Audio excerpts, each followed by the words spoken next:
Mandrup police station समोर नातेवाईकांचा दुसऱ्यांदा आंदोलन। अल्पवयीन मुलगी 1.5 महिन्यापासून बेपत्ता। दक्षिण सोलापूर तालुक्यातील मंद्रुप पोलीस स्टेशन हद्दीतील एका अल्पवयीन मुलगी मागील 1.5 महिन्यापासून बेपत्ता आहे। अद्याप मुलीचा शोध लागला नसल्याने नातेवाईकांनी मंद्रुप पोलीस स्टेशन समोर दुसऱ्यांदा आंदोलन सुरू केले आहे।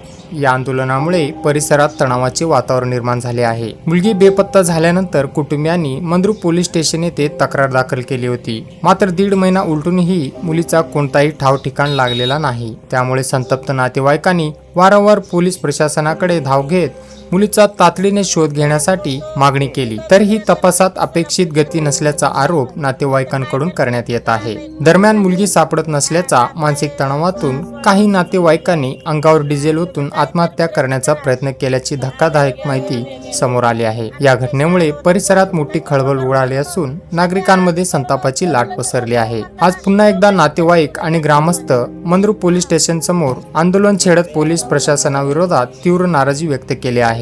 मुलगी शोधून द्या, तपासाला गती द्या अशा घोषणा देत आंदोलकांनी प्रशासनाचे लक्ष वेधण्याचा प्रयत्न केला आहे।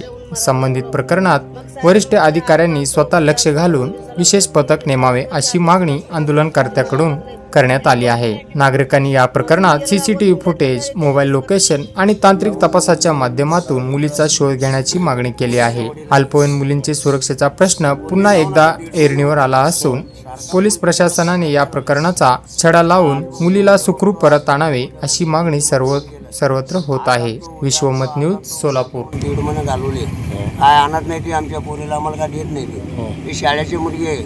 आणि ते पेपर गेले शाळेले नागम्मा लक्ष्मण, आणि ते मुलीला आणतो म्हणले ते असं एवढ्या दिवस नेले तिने। काय मुलीला काय पत्ता नाही, मेलेली बी बेवारस आहे, सगळं आहे, काय आहे का मेले ते बी पत्ता कळी नाही। पोरगे काय दिसे नाही, काय पोरगे आणून तपास लावा आणून दाखवी नाही, अजून काय तपास केलेला नाही।